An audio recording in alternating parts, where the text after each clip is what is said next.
سورۃ الفرقان رکوع نمبر 1 آیت نمبر 9۔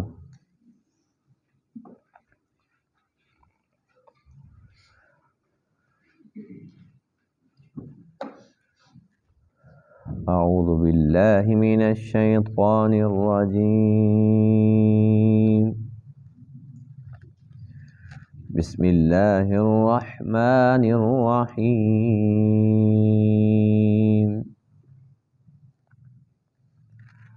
تبارک الذی ان شاء جعل لك خیرا من ذلك جنات تجری من تحتها الانہار جنات تجری من تحتها الانہار ويجعل لك قصورا بل كذبوا بالساعة وأعتدنا لمن كذب بالساعة سعيرا إذا رأتهم من مكان بعيد سمعوا لها تغيظا وزفيرا وإذا ألقوا منها مكانا ضيقا مقرنين دعوا هنالك ثبورا لا تدعوا اليوم ثبورا واحدا وادعوا ثبورا كثيرا قل أذلك خير أم جنة الخلد التي وعد المتقون كانت لهم جزاء ومصيرا لهم فيها ما يشاءون خالدين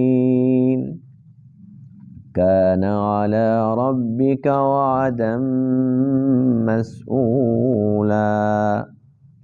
صدق اللہ العظیم۔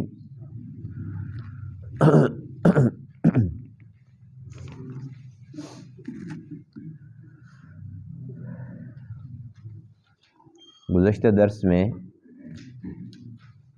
کفار و مشرکین کے اعتراضات تھے آقا علیہ السلام کے متعلق کہ اگر یہ واقعی اللہ تعالیٰ کے نبی ہیں تو یہ کھانا کیوں کھاتے ہیں اور بازاروں میں کیوں چلتے ہیں، اور ایسا کیوں نہیں ہے کہ ان کے ساتھ کوئی فرشتہ ہوتا جو بتاتا کہ یہ اللہ تعالیٰ کے نبی ہیں، یا یہ کہ آپ کے پاس کوئی خزانے ہوتے، کوئی باغات ہوتے۔ یہ ان لوگوں کے اعتراضات تھے۔ آج کے درس میں ان آیت کریمہ کے اندر ایسے ہی لوگوں کے اعتراضات کا جواب بھی ہے، اور جو لوگ اعتراض کرنے والے ہیں ان کے انجام بد کا ذکر بھی ہے۔ اللہ فرماتے ہیں کہ ہمارے لیے کیا مشکل ہے کہ ہم اپنے محبوب کو اس سے بہتر باغات عطا فرما دیں اور بہت عالی شان قسم کے محلات عطا فرما دیں۔ اللہ کے لیے کیا مشکل ہے؟ جن کے صدقے سے اللہ نے کائنات کو وجود عطا فرمایا۔ اگر کسی کے پاس کوئی محل ہے، کسی کے پاس کوئی باغ ہے، کسی کے پاس کوئی جائیداد ہے، تو آقا علیہ السلام کے صدقے سے ہے۔ جن کے صدقے سے دوسروں کو ملا، تو کیا اللہ تعالیٰ اپنے محبوب علیہ السلام کو یہ سب کچھ یا اس سے زیادہ بہتر نہیں دے سکتے تھے؟ اللہ فرماتے ہیں کہ میں سب کچھ دے سکتا تھا، ایک یہ کہ میرے محبوب کی چاہت نہیں تھی کہ یہ مجھے ملے۔ آپ کی جو حیات طیبہ ہے، جو فقر تھا، جو فاقے ہوتے تھے، کئی کئی دن تک چولہا نہیں جلتا تھا، یہ اضطراری حالت نہیں تھی، اختیاری حالت تھی۔ اللہ کی طرف سے یہ حالت مسلط نہیں کی گئی تھی، بلکہ آپ علیہ الصلوۃ والسلام کی اپنی پسندیدہ حالت تھی یہ، آپ خود چاہتے یہی تھے کہ فقر و فاقہ والی زندگی ہو، ہر وقت اللہ کو میں یاد کروں۔ پھر اللہ فرماتے ہیں کہ ان کے پاس جو کچھ ہے، جو لوگ اعتراض کرنے والے ہیں، ان کے پاس باغات ہیں یا محلات ہیں، جو کچھ جائیدادیں ہیں، جو کچھ مال و دولت ہے، کیا یہ ان کے پاس ہمیشہ رہے گا؟ کبھی بھی نہیں۔ لیکن اس کے بدلے میں حضور علیہ الصلوۃ والسلام کو اور آپ پر ایمان لانے والوں کو جو جنت میں ملے گا وہ تو ہمیشہ کے لیے ہوگا، وہ اصل محلات ہیں، وہ دائمی راحتیں، دائمی نعمتیں، وہ تو ہمیشہ کے لیے ہیں۔ تو جو چیز عارضی ملے وہ بہتر ہے، یا جو پکی پکی ملے وہ بہتر ہے؟ پھر اللہ فرماتے ہیں کہ اصل بات یہ ہے کہ انہیں اللہ اس کے رسول کی باتوں پر یقین نہیں، اور نہ ہی قیامت کے دن کو یہ لوگ مانتے ہیں۔ اس لیے اس جرم کے اندر جو ان کی سزا ہے وہ یہ ہے، ایک تو یہ کہ جہنم کو لوگ دیکھیں گے، اللہ فرماتے ہیں کہ جہنم ان کو دیکھے گی، جہنم کی بھی آنکھیں ہیں، جہنم ان کو دور سے دیکھے گی، تو یہ لوگ اس کا جوش، اس کی آواز جو بڑی خطرناک قسم کی آواز ہوگی وہ سنیں گے تو پریشان ہو جائیں گے۔ پھر جہنم کے اندر بھی ایک بہت زیادہ تنگ جگہ ہے، ان کو جکڑ کے بیڑیوں کے اندر ڈال کے اور ان کو اس مقام کے اندر ڈال دیا جائے گا، تو وہاں پر یہ کہیں گے کاش کہ ہم مر جاتے، موت کی تمنا کریں گے۔ جس موت سے آج ڈرتے ہیں، بھاگتے ہیں، جہنم میں جا کر اس موت کی تمنا کریں گے تو اللہ کی طرف سے جواب ملے گا کہ ایک موت نہیں، ہزاروں موتیں مانگو، اللہ تمہیں دے گا۔ اس لیے کہ وہاں پر یہی ہے کہ ایک انسان جو جہنم میں ہے وہ اس کی کھال جل جاتی ہے تو نئی کھال، وہ جل جاتا ہے، ختم ہو جاتا ہے، پھر اللہ اس کو زندہ کر دیتا ہے۔ یعنی کہ وہاں پر تو یہ نہ مریں گے نہ جئیں گے، لا یموت فیہا ولا یحیا، نہ زندگی نہ موت، درمیان میں لٹکے ہوئے ہیں۔ یہ چاہتے ہیں کہ موت آ جائے لیکن موت بھی نہیں آتی، یہ ان کا حشر ہونا ہے۔ اس لیے ہم اللہ کا شکر ادا کرتے ہیں الحمدللہ کہ ہمیں اللہ تعالیٰ کی باتوں پر، اللہ کے محبوب علیہ السلام کی باتوں پر یقین ہے کہ جو آپ نے فرمایا وہ حق سچ ہے، کہ انسان جیسے دنیا میں آیا ہے ایسے دنیا سے جانا ہے، جیسے یہ زندگی ہے ایسے ہی قبر کی زندگی ہے، حشر کی زندگی ہے، حساب کتاب کی گھڑی ہے، یہ سب کچھ حق سچ ہے، کسی بات کا ہم انکار نہیں کرتے۔ تو ہمیں چاہیے کہ جب ہم ان چیزوں کو مانتے ہیں تو ہم ان لمحات کے لیے ابھی سے تیاری بھی کر لیں۔ تبارک الذی، برکت دینے والی ہے وہ ذات، ان شاء جعل لک خیرا من ذلک جنات، اگر وہ چاہے تو بنا دے آپ کے لیے ان باغات سے بھی بہتر باغات، تجری من تحتی الانہار، جن کے سامنے سے نہریں چلتی ہوں گی، ویجعل لک قصورا، اور بنا دے آپ کے لیے محلات۔ یہ قصور قصر کی جمع ہے، قصر ایک محل کو، قصور کئی محل، اللہ چاہے تو آپ کے لیے کئی محل بنا دے۔ بل کذبوا بالساعہ، بلکہ ان لوگوں نے قیامت کو جھٹلایا، وَأَعْتَدْنَا لِمَنْ كَذَّبَ بِالسَّاعَةِ سَعِيرًا، اور ہم نے تیار کر دیا اس کے لیے جو جھٹلائے قیامت کو، کیا تیار کیا؟ سعیرا، دوزخ۔ اذا رأتهم من مکان بعید، جب وہ دوزخ دیکھے گی انہیں دور سے، سمعوا لها تغیظا، تو یہ سنیں گے اس کا شور، اس کا جوش سنیں گے، وزفیرا، اور اس کی آواز سنیں گے جو بڑی خطرناک ہوگی، وَإِذَا أُلْقُوا مِنْهَا مَكَانًا ضَيِّقًا، اور جب یہ ڈالے جائیں گے جہنم کے اس حصے کے اندر جو بڑا تنگ ہوگا، مکانً ضیقا، تنگ مکان میں، مقرنین، یہ جکڑے ہوئے ہوں گے، دعوا ہنالک، اس وقت وہاں پر یہ پکاریں گے ثبورا، موت کو، کہیں گے کاش کہ ہم مر جاتے۔ اللہ فرمائیں گے لا تدعوا اليوم ثبورا واحدا، تم نہ پکارو آج کے دن ایک موت کو، ایک ہلاکت کو، وَادْعُوا ثُبُورًا كَثِيرًا، تم پکارو بہت ساری ہلاکتوں کو۔ قل، آپ فرما دیجئے، اذالک خیر، کیا یہ بہتر ہے، یعنی جو دنیا کے یہ باغات ہیں، دنیا کے محلات، یہ بہتر ہیں، ام جنت الخلد التی، یا وہ باغ جو ہمیشگی والا ہے جس کا وعدہ کیا گیا متقی لوگوں سے، کانت لہم جزاء، وہ ان کے لیے بدلہ ہوگا، ومصیرا، اور لوٹنے کی جگہ، لہم فیہا ما یشاءون، ان کے لیے ان میں، ان باغات میں ہوگا جو یہ چاہیں گے، خالدین، اس میں ہمیشہ ہمیشہ رہیں گے، کان علی ربک وعدا مسئولا، یہ تیرے رب پر وعدہ ہے طلب کیا ہوا، یعنی اللہ تعالیٰ کا سچا وعدہ ہے۔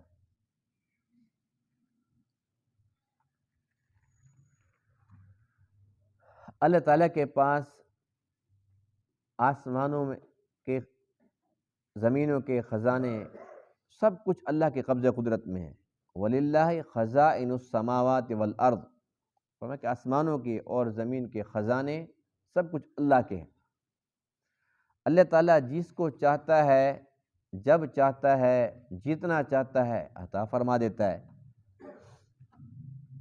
تو جو لوگ اللہ اور اس کے رسول کی باتوں کے منکر ہیں، اللہ کو وحدہ لا شریک نہیں مانتے، حضور علیہ الصلوۃ والسلام کو اللہ تعالیٰ کا نبی اور رسول خاتم النبیین نہیں مانتے، ہم یہ دیکھتے ہیں کہ دنیاوی لحاظ سے ان کے پاس بہت کچھ ہوتا ہے، کتنے بڑے بڑے کافر ہیں، لیکن ان کے پاس دنیا کی چیزیں تو ہیں، ان کے پاس پیسہ بھی ہے، ان کے پاس اچھے گھر بھی ہیں، اچھی سواریاں بھی ہیں، دنیا کی بہت ساری نعمتیں ایسی ہیں جو ان کے پاس مسلمانوں سے بھی زیادہ ہیں۔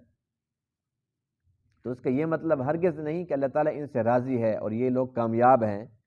اگر ایسی بات ہوتی تو پھر لوگ اپنے بچوں کا نام قارون رکھتے، کوئی رکھتا ہے؟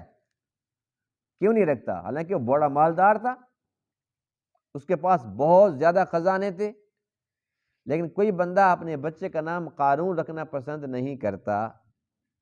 اسی طریقے سے نمرود پوری دنیا کا بادشاہ تھا، لیکن وہ کافر تھا، کوئی بندہ اس کے نام پر اپنے بچے کا نام رکھنا پسند نہیں کرتا، ورنہ وہ کہتا بھی اتنا بڑا بادشاہ گزرا ہے، میں بھی بچے کا نام نمرود رکھتا ہوں، کوئی بھی نہیں رکھتا، اس لیے کہ دونوں نام نفرت کی علامت ہے۔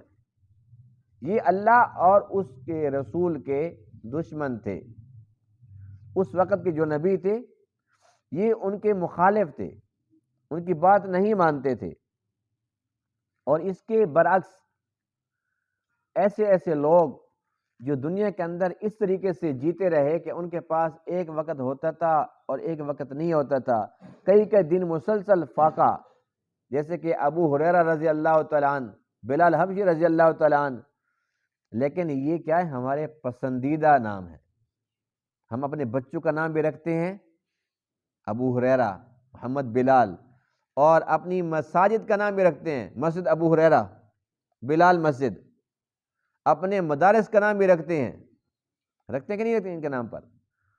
حالانکہ ان کے پاس دنیا کی چیزیں نہیں تھی، لیکن یہ اللہ تعالیٰ کے مقرب تھے۔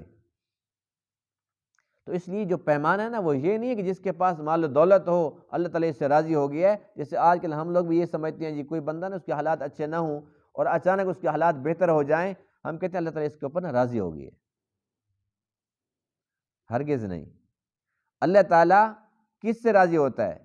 جس کو اپنے گھر میں آنے کی توفیق دیتا ہے، جس کو اپنی عبادت کی توفیق دیتا ہے، جس کو توفیق دیتا ہے کہ تو میرے گھر میں یہاں پر زیادہ وقت گزار، جس کا دل اس کے گھر میں لگتا ہو، اللہ تعالیٰ اس سے راضی ہوتا ہے۔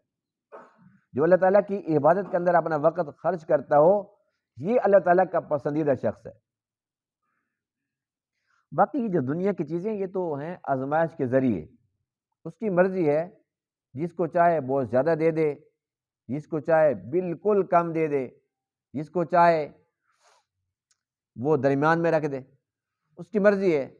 کوئی بہت زیادہ امیر ہے، کوئی تھوڑا امیر ہے، کوئی غریب ہے، کوئی بہت غریب ہے، کوئی نہ امیر ہے نہ غریب، درمیان والا ہے۔ اگر وہ چاہے تو امیر کو غریب کر دے، وہ چاہے تو غریب کو امیر کر دے، یہ اس کی مرضی ہے۔ تو یہ جو کفار و مشرکین تھے، چونکہ یہ دنیا کے پیاسے تھے، دنیا کے طلبگار تھے، اس لیے ان کے ہاں پیمانہ وہی تھا جیسے آج کل ہم کہتے ہیں جس کے پاس مال و دولت ہو، کہتے ہیں اللہ تعالیٰ اس سے راضی ہے، یہ بڑا پہنچا ہوا ہے، بڑا اچھا بندہ ہے۔ ان لوگوں کا بھی نظریہ یہی تھا، اس لیے حضور علیہ الصلوۃ والسلام کو اس لیے نبی نہیں مانتے تھے کہ ان کے پاس خزانے نہیں ہیں، ان کے پاس دنیا کی چیزیں نہیں ہیں۔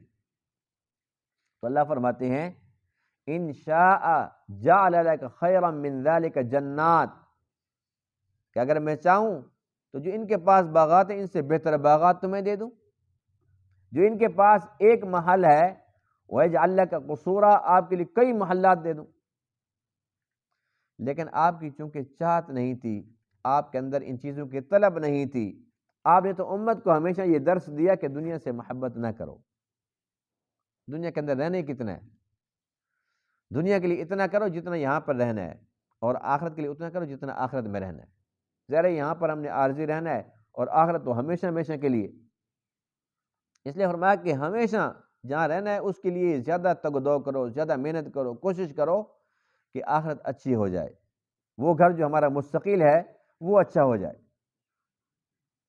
ایک حدیث پاک میں ہے کہ ایک مرتبہ اللہ تعالیٰ نے ایک فرشتے کو بھیجا، وہ فرشتہ آ کر اللہ تعالیٰ کا پیغام لاتا ہے، یا رسول اللہ صلی اللہ علیہ وسلم، اللہ تعالیٰ نے آپ کو اختیار دیا ہے، اگر آپ چاہیں تو آپ کو نبی عبد بنا دیں۔ عبد کی تشریح پہلے گزر چکی ہے نا، عبد کا معنی ہوتا ہے بندہ، یعنی آپ اللہ کے نبی ہوں اور بندگی کرنے والے ہوں، اور اگر آپ چاہیں تو آپ کو نبی بادشاہ بنا دیں۔ دونوں اختیارات پیش کی، آپ کی مرضی ہے، کہیں تو صرف عبادت گزاری آپ کو ملے، اور کہیں تو نبی بھی ہوں اور ساتھ بادشاہ بھی ہوں، جیسے سلیمان علیہ السلام، داؤد علیہ السلام، کہ وہ بادشاہ بھی تھے اور نبی بھی تھے۔ تو حضور علیہ الصلوۃ والسلام فرماتے ہیں کہ اس وقت میرے سامنے جبرائیل امین علیہ السلام بھی حاضر تھے، وہ کھڑے ہوئے تھے، میں نے ان کی طرف رخ کیا کہ یہ مجھے کیا مشورہ دیتے ہیں۔ انہوں نے مشورہ یہ دیا کہ آپ اس چیز کو پسند فرمائیں کہ آپ نبی عبد بنیں، بادشاہ نہ بنیں۔ تو آپ علیہ الصلوۃ والسلام نے بادشاہت کو ٹھکرا دیا، ہے نا اتنا اعلیٰ مقام کہ اللہ کی طرف سے آفر آتی ہے، فرشتہ پیغام لاتا ہے کہ آپ کو بادشاہ بنا دیتے ہیں، اور آپ اس کو رد فرماتے ہیں کہ مجھے اس کی ضرورت نہیں ہے۔ جب آپ کو یہ آفر دی گئی کہ وادی بطحہ کو پوری زمین ہی سب کے سب ہم سونے کی کر دیں، فرمایا کہ نہیں۔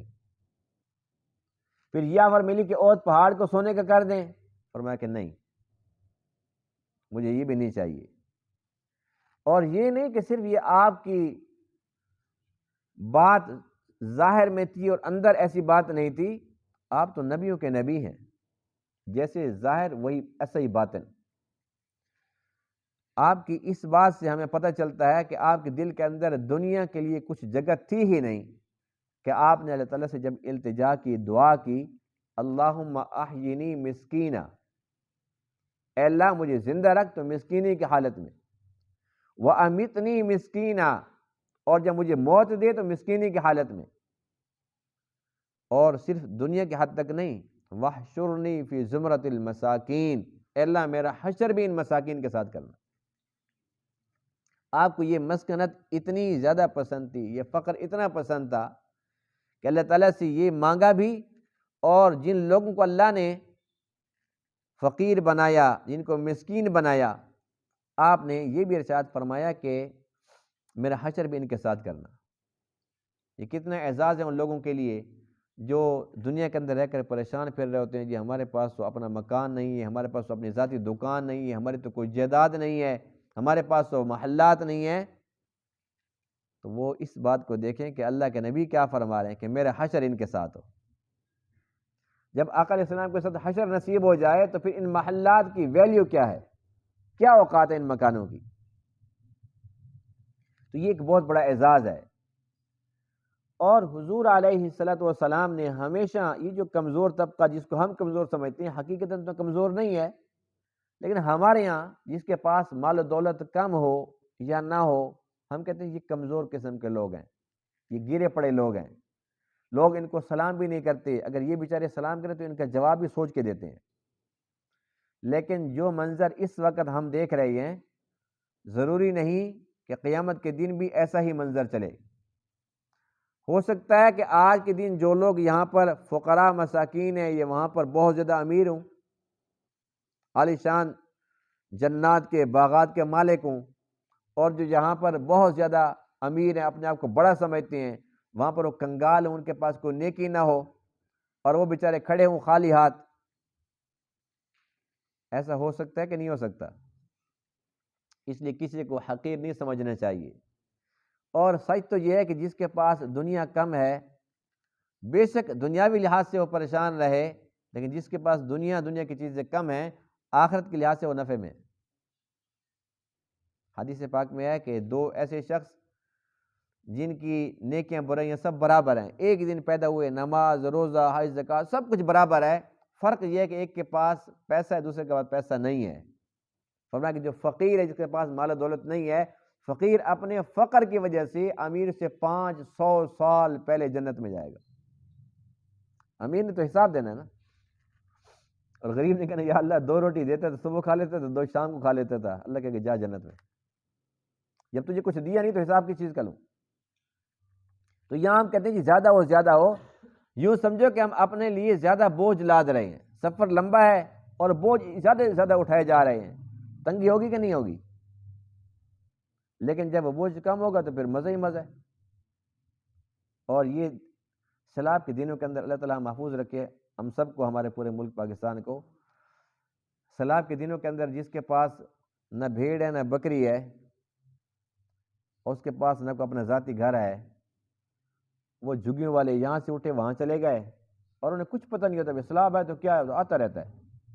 اور جن کے اپنے ذاتی گھر ہوتے ہیں، بھینسیں ہوتی ہیں، اور ان کے پاس گائے ہوتی ہیں اور بکریاں ہوتی ہیں، اور ان کے پاس ان کے عالی شان محلات ہوتے ہیں، اور پھر وہاں اگر سیلاب آ جائے، وہاں پر زلزلہ آ جائے، سب سے زیادہ وہی پریشان ہوتے ہیں۔ بھئی ہم تو لٹ گئے جی، ہم تو برباد ہو گئے جی، ہمارا تو مال و دولت سارا کا سارا ختم ہو گیا۔ جس کے پاس تھا ہی نہیں، اسی کو پریشانی ہوئی۔ جس کی ایک چادر تھی، وہ جہاں بیٹھا تھا وہی چادر اوپر کر کے بیٹھ گیا، وہ تھوڑا سا آگے چلا گیا، وہاں جا کے وہی چادر وہی بیٹھ گیا، اس سے کیا پریشانی ہے؟ بس یہی ایک مثال ہے کہ جس کے پاس دنیا کی چیزیں کم ہیں، آخرت کے اندر وہ ایسے جس کے پاس ایک چادر تھی، اسے کوئی پریشانی نہیں ہوگی، اور نہ لمبا چوڑا سے کوئی حساب لیا جائے گا۔ لیکن جتنے بھی ہم فضائل سنا ہے نا فقر و فاقہ کے، پھر بھی ہمارے دلوں کے اندر دنیا کی جو محبت ہے، ہم کہتے ہیں نہیں بھائی نہیں، یہاں پر جب جینا ہے رہنا ہے تو پھر یہاں پر اتنی پریشانی ہم کیسے برداشت کر سکتے ہیں؟ یہاں سب کچھ ہونا چاہیے، پھر دیکھی جائے گی۔ اور جنہیں یقین تھا، زبان سے تو ہم بھی کہتے ہیں ہمیں یقین ہے، لیکن جنہیں سچا یقین تھا ان کی حالت یہ تھی کہ ایک صحابی، ان کی جھولی کے اندر کھجوریں تھیں، کھجوریں کھا رہے تھے، وہ پوچھتے ہیں کہ یا رسول اللہ صلی اللہ علیہ وسلم، اگر میں اس جنگ کے اندر شریک ہو جاتا ہوں اور میں مر جاتا ہوں تو میں کہاں جاؤں گا؟ آپ علیہ السلام فرماتے ہیں کہ تو جنت میں جائے گا۔ اس نے کھجوریں پھینک دی، کھجوریں پھینک دی، اور فوراً جہاد کے اندر شریک ہو گیا، اور کہنے لگا کہ جب مرنے کے فوراً بعد جنت میں جانا ہے تو جو وقت کھجوریں کھا کر برباد کروں گا اس کا کیا فائدہ؟ یہ ہے یقین کہ جب جنت میں جانا ہے، اور یہ سچی بات ہے کہ آگے جنت ہے، تو پھر یہ جو میں 15 منٹ 20 منٹ آدھا گھنٹہ کھجوریں کھاؤں گا، آدھا گھنٹہ لیٹ کیوں جاؤں جنت میں، پہلے کیوں نہ چلے جاؤں؟ لیکن ہم اگر مر بھی رہے ہوں نا، آخری وقت کے اندر بھی کوشش یہ ہوتی ہے کہ یہ دکان، یہ مکان، یہ پراپرٹی، یہ اگر مجھے مل جاتی، یہ میں بچوں کا نام کر کے مرتا تو بڑا مزہ آتا، ہماری خواہش یہ ہوتی۔ تو اس لیے ہمیں چونکہ یقین نہیں ہے نا، صرف زبانی جمع خرچ ہے، وہ دل کے اندر جو ایک یقین کی کیفیت ہوتی ہے وہ صحابہ کرام کو حاصل تھی۔ اللہ تعالیٰ ہمیں بھی نصیب فرمائے۔ تو اللہ فرماتے ہیں کہ اگر آپ چاہیں تو ہم سب کچھ آپ کو دے سکتے ہیں۔ اللہ تعالیٰ نے کافروں کے اس اعتراض کو بھی رد فرمایا کہ تم کہتے ہو کہ ان کے پاس تو محلات نہیں، ان کے پاس باغات نہیں ہیں، اگر میں چاہوں تو اس سے زیادہ بہتر دے سکتا ہوں، لیکن میرے نبی کو بھی پسند نہیں ہے اور مجھے بھی یہ چیز پسند نہیں ہے۔ میرا نبی چاہتا ہے کہ میرے پاس یہ چیزیں نہ ہوں اور میں بار بار اوپر دیکھوں، اللہ تعالیٰ کے ساتھ رابطے میں رہوں، آوازاری کرتا رہوں۔ اللہ فرماتا ہے کہ مجھے بھی اپنے محبوب کی یہ عاجزی بڑی پسند ہے۔ اور فرمایا کہ جو لوگ جھٹلانے والے ہیں، وہ کہتے ہیں کہ یہ سارا جھوٹ ہے، مرنے کے بعد کوئی زندگی نہیں ہے، کوئی قیامت نہیں ہے، کوئی حساب کتاب نہیں ہے، اللہ فرماتے ہیں کہ پھر انہوں نے زندہ تو ہونا ہے۔ دیکھیے ایک ایسا وقت آئے گا کہ جب ہر بندہ مرنے کے بعد کی زندگی کو مان رہا ہوگا، جو اس وقت مانتے ہیں وہ تو مانتے ہیں، جو نہیں مانتے وہ بھی مان رہے ہوں گے. کیوں؟ اس لیے کہ وہ زندہ ہو چکے ہوں گے. لیکن اس وقت کا ماننا وہ ایمان نہیں کہلاتا. ایمان ہے الذین یؤمنون بالغیب، بن دیکھے مانو. اگر دیکھ کر مانا تو کیا مانا؟ اس کا مطلب یہ ہوا کہ اپنی آنکھوں پر اعتبار کیا، اللہ کی بات پر اعتبار نہیں کیا. دیکھ کر تو مانا، اللہ کے نبی کی بات پر اعتبار نہیں کیا. تو یہ لوگ انکار کرتے رہے. اللہ فرماتے ہیں کہ جن لوگوں نے بھی قیامت کو جھٹلایا، ہم نے ان کے لیے دوزخ تیار کیے، اور دوزخ ان کو دیکھے گی. اذا رأتهم من مکان بعید، ان کو دیکھے گی دور سے، اور پھر یہ جب اس کا شور سنیں گے، اس کا جوش سنیں گے، جب اس کی یہ ہیبت ناک آوازیں سنیں گے، پریشان ہوں گے. اللہ فرمائیں گے ان کو جکڑ کے اور اس کے تنگ مکان کے اندر داخل کر دو. وہاں پر پھر کہتے ہیں کاش موت ہی آ جاتی. لیکن موت کو تو پہلے موت آ چکی ہے. اب جو جنت میں ہیں وہ جنت میں ہیں، جو جہنم میں ہیں وہ جہنم میں ہیں. موت کو تو موت آ چکی. اس وقت یوں سمجھ لیں کہ موت بھی ایک رحمت ہوگی. اگر آ جائے، یہ جہنم کے عذاب سے محفوظ ہو جائیں، بچ جائیں، تو ایک رحمت ہوگی، اور رحمت ان کے لیے ہے ہی نہیں. اس لیے اس وقت یہ ایک موت کی تمنا کرتے ہیں، ایک ہلاکت مانگتے ہیں. اللہ فرماتے ہیں نہیں نہیں، وَادْعُوا ثُبُورًا كَثِيرًا، بہت سارے ہلاکتیں مانگو. اب تمہارا کام ہی ذلیل ہونے، ہوتے رہو. دنیا کے اندر ہماری بات کیوں نہیں مانی تھی؟ تو یہ منظر سارا کا سارا جو قرآن بتلا رہا ہے، یہ سارا کا سارا ہو کر رہے گا. ایک طرف یہ طبقہ ہے جو جہنم کی آگ میں جل رہا ہے، موت کی تمنا کرتا ہے، موت پھر بھی نہیں ملتی. اور دوسری جانب جو جنتی ہیں، جو ایمان والے ہیں، دنیا کے اندر تو وہ تکالیف برداشت کرتے رہے، یا مزہ تھا تو تھوڑا مزہ تھا، لیکن یہاں تو مزے کی صورتحال یہ ہے کہ اللہ کی صفت ہے نا، جو اللہ چاہتا ہے وہی ہوتا ہے. یہ کس کی صفت ہے؟ اللہ کی ہے. اللہ فرماتے ہیں کہ جو جنتی جنت میں داخل ہو جائیں گے، لَهُمْ فِيهَا مَا يَشَاءُونَ، میں اپنی یہ صفت ان کو عطا کر دوں گا. اب جو یہ چاہیں گے. اور اتنا مزہ ہے جنت میں، اتنا مزہ ہے. ایک تو یہ کہ انسان کی فطرت کو چونکہ اللہ تعالیٰ سب کچھ جانتے ہیں، انسان کی فطرت کے مطابق اللہ نے جو جنت کا نقشہ ہمیں بتایا وہ یہ ہے کہ ایک یعنی کہ دودھ چاہیے، شہد چاہیے، یا شرابن طہورا، تو وہ کسی ایک ڈرم میں، ایک حوض میں نہیں ہے، وہ نہر کی شکل میں ہے. کیونکہ انسان کے پاس اگر ایک ڈرم میں ہو، ایک حوض میں ہو، ایک ٹینکی بھری ہو دودھ کی، تو انسان ڈرے گا بھی میں نے یہاں پر ہمیشہ ہمیشہ رہنا ہے، بالآخر دودھ نے ختم ہو جانا ہے، بالآخر شہد نے ختم ہو جانا ہے. لیکن جو نہر چل رہی ہوتی ہے نا، انسان مطمئن ہوتا ہے، یہ تو نہر کے نہر چل رہی بھی، کیا ٹینشن ہے. تو تمام چیزوں کے نہریں بنائے اللہ تعالیٰ نے کہ یہ پریشانی نہ ہو کہ یہ چیزیں ختم ہونے والی. اب حدیث پاک میں ہے کہ ایک درخت ہے، اس کے اوپر انار لگا ہوا ہے، اس کے اوپر سیب لگا ہوا ہے. اب جنت یہ کہتا ہے کہ میں یہ کھاؤں، جیسے اس کو توڑتا ہے فوراً وہاں پر اور انار لگ جاتا ہے. کیوں لگتا ہے؟ وجہ یہ ہے کہ انسان کے دماغ میں یہ بات آ سکتی ہے کہ بھئی جتنے بھی انار ہیں، آخر میں ایک ایک کھاتا رہوں گا تو ایک دن ایسا آگا کہ ختم ہو جائیں گے، اور میں نے تو یہاں پر ہمیشہ رہنا ہے. اللہ نے اس کو مطمئن کر دیا کہ جب ایک توڑتا ہے فوراً اور آ گیا. یعنی کہ یہ تصور ہی نہیں ہے کہ یہ ختم ہوگی، کبھی ختم نہیں ہو سکتے. تو کتنے کھا لے گا؟ جتنے بھی کھا گئے اتنے اور آ جاتے. ہے نا مزہ. پھر ایک پرندہ اڑتا ہوا جا رہا ہوگا، حدیث پاک میں ہے کہ یہ تمنا کرے گا، یہ چاہت کرے گا کہ میں اس کو کھاتا بھون کے تو بڑا مزہ نہ آ جاتا، بس وہ بھونا ہوا پلیٹ میں آ جائے گا. اب جب یہ اس کو کھا لے گا، پھر ہڈیاں رکھے گا، اللہ کی قدرت سے وہ ہڈیاں پھر اکٹھی ہو کے پھر پرندہ بن کے پھر اڑ جائے گا. یعنی دل میں اس کے یہ بھی خیال نہ آیا کہ میں نے جو یہ کھا لیا، یہ پرندہ تو ختم ہو گیا نا، کوئی اور پرندہ پکڑ کے کھاؤں گا لیکن یہ ختم ہو گیا. اللہ فرماتے ہیں کہ تو اس کو 1000 بار کھا، یہ پھر بھی مرتا نہیں ہے، پھر زندہ کر دیں گے ہم اس کو. جتنا دل کرے کھا، جتنا دل کرے پی. اللہ تعالیٰ کو جنتی کی یہ تکلیف بھی گوارا نہیں ہے کہ ایک جنتی حدیث پاک میں گھوڑے کے اوپر سوار ہو کے یہ جا رہا ہے، راستے میں درخت آ گیا. کیا دنیا کے اندر ایسا ممکن ہے کہ ہم درخت کو کہیں چل ہٹ جا، کیوں تو راستے میں آ گئی ہے؟ کہہ سکتے ہیں. لیکن جنتی کو یہ اعزاز حاصل ہوگا کہ جیسے وہ جائے گا، اللہ درخت کو حکم دیں گے چل ہٹ جا، میرے جنتی کا راستہ کھول دے. یہ گھوڑے کو یوں موڑے اور پھر یوں جائے، یہ تکلیف بھی ہمیں گوارا نہیں ہے۔ درخت جگہ سے ہل کے سائڈ پہ ہو جائے گا، پھر یہ گزر جائے گا درخت، پھر وہاں پر جگہ پہ واپس آ جائے گا۔ یہ جنت ہے۔ اللہ فرماتے ہیں لہم فیہا ما یشاؤون، جو چاہیں گے جنتی۔ حدیث پاک میں ہے کہ جنت میں بیٹھا ہوا گو تک کے لگے ہوئے ٹیک لگا کے بیٹھا ہوا ہے، اس کو خیال ہے کہ دنیا کے اندر میرا فلاں دوست بھی تو ہوتا تھا، پتہ نہیں وہ کہاں ہے۔ اسی وقت پردے ہٹ جائیں گے اور سامنے دیکھے گا وہ جنت میں بیٹھا ہوا ہے۔ اگر وہ خدا نہ خواستہ جہنمی ہوگا تو پردے ہٹ جائیں گے، دیکھے گا کہ وہ تو جہنم میں جل رہا ہے۔ اور وہ جنتی اگر ہوگا پھر یہ گھوڑا نکالے گا، چلو ملاقات پہ چلتے ہیں۔ گھوڑا چلے گا کم، اڑے گا زیادہ، یہ اس دوست کو ملنے پہنچ جائے گا، وہ میرے کزن ہوا کرتا تھا، وہ میرا فلاں ہوا کرتا تھا۔ جس کو یہ صرف سوچتا ہے اللہ پردے ہٹا دیتے گا، وہ دیکھو سامنے دیکھو۔ مزے ہیں کہ نہیں ہے؟ اور جنت میں اس سے زیادہ مزہ کیا ہوگا؟ خالدین، اس میں ہمیشہ رہیں گے۔ یہاں پر پوری دنیا کی بادشاہت بھی کیوں نہ مل جائے اور قارون جیسے خزانے کیوں نہ مل جائیں، لیکن یہی ایک ڈر ہوتا ہے جی، ہے تو سب کچھ، نہ جانے کب تک ہوگا۔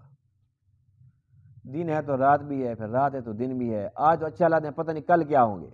ایک تو یہ ڈر ہوتا ہے کہ نعمتیں چھین جائیں گی، یہ پکی پکی نہیں ہے۔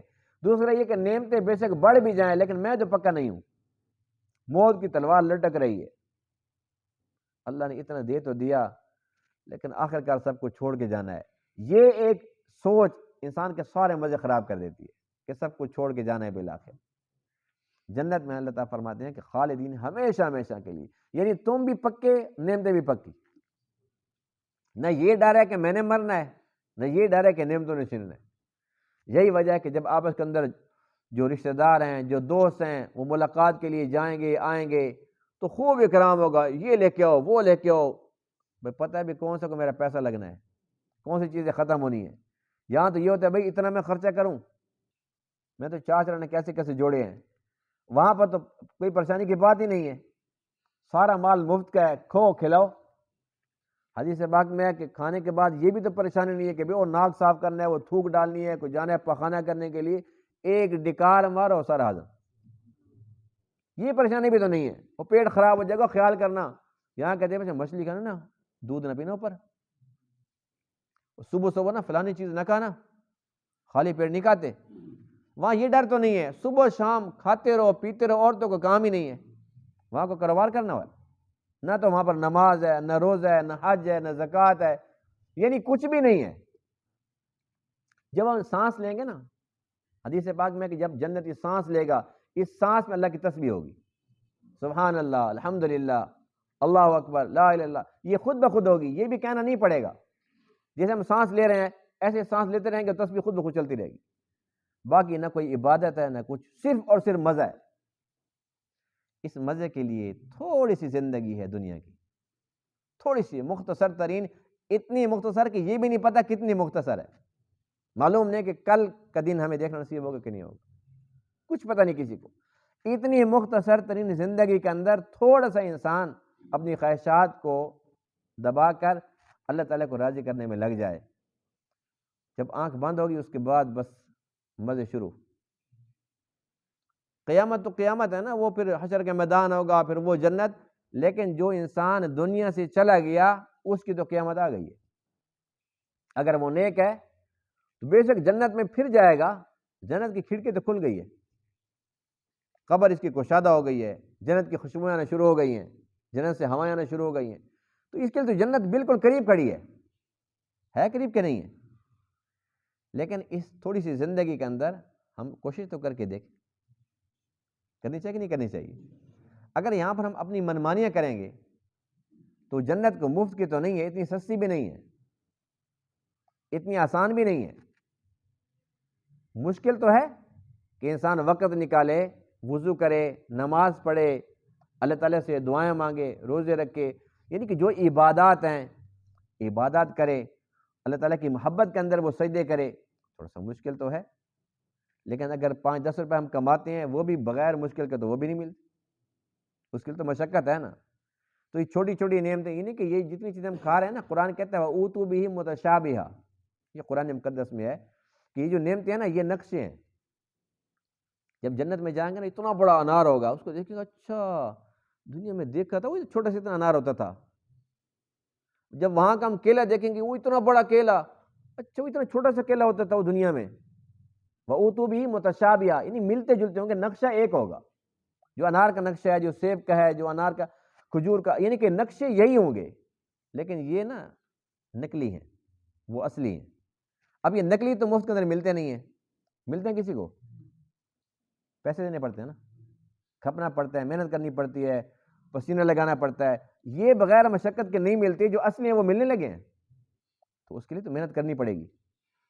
اللہ تعالیٰ نے ہمیں جو بنیادی چیز تھی, جیسے ہوتا ہے پاسپورٹ, وہ تو ہمیں دے دیا, ایمان وہ تو ہمیں مل چکا ہے. اگلا کام تو ہمارے اپنے ذمے ہے. اگر ہم کوشش کرتے ہیں, نیکیاں کرتے ہیں, یہ آخرت کی کرنسی ہے. جس کے پاس جتنی زیادہ نیکیاں ہوں گی اس کے پاس آخرت کی کرنسی اتنی زیادہ ہوگی, اس کے اتنے زیادہ مزے ہوں گے. جس کے پاس کرنسی کم ہوگی آخرت والی, وہ ایسے ہے جس طریقے سے وہ عمرے پر گیا, کہتے میرے پاس صرف 100 ریال ہے. اب اس نے وہاں پر دن کتنے گزارنے ہیں, 20-21. اب 100 ریال میں وہ کیا کھائے گا, کیا پیے گا, بتاؤ. عمرے پر بھی چلا گیا, پاسپورٹ بھی تھا اس کے پاس, ٹکٹ بھی تھا, وہاں پہنچ بھی گیا, عمرہ بھی کر لیا, لیکن اس کے پاس کرنسی تھوڑی ہے وہاں کی, صرف 100 ریال ہے. بتاؤ یہ کیا کھائے گا, کیا پیے گا. وہاں جا کر یہ پریشان ہوگا کہ نہیں ہوگا. حدیث پاک میں ہے کہ ایک گھڑی ایسی آئے گی کہ جنتی جنت میں جا کر بھی پچھتائے گا اور پریشان ہوگا. یہ وہی گھڑی ہوگی جب وہ کہے گا کاش دنیا کے اندر میں زیادہ نیکیاں کر لیتا. تو جنتی بھی جنت میں جا کر, جس کے پاس کرنسی کم ہوگی وہاں کی, اس کے مزے کم ہوں گے. جس کے پاس کرنسی زیادہ ہوگی اس کے مزے زیادہ ہوں گے, بڑی جنت میں ہوگا. اس لیے حدیث پاک میں کہ جب بھی جنت مانگو جنت الفردوس مانگو. فرمایا کہ اس سے اوپر اللہ تعالیٰ کا عرش ہے. ہم نے مانگنا ہے اپنی حیثیت کو نہیں, اس کی شان کو دیکھ کر. اس کے لیے کیا مشکل ہے, آخر اس کے محبوب کے امتی ہیں. تو آج سے عزم کریں کہ آخرت کی کرنسی سمیٹیں گے اور لگ جائیں گے اس کو بڑھانے کے اندر. کوشش کریں گے کہ ہمارے پاس زیادہ سے زیادہ کرنسی ہو آخرت کی, تاکہ وہاں پر ہم زیادہ سے زیادہ مزے اڑائیں. کریں گے نا کوشش انشاءاللہ. اللہ تعالیٰ تمام باتوں کو سمجھنے عمل کرنے کی توفیق عطا فرمائے. وآخر دعوانا الحمدللہ رب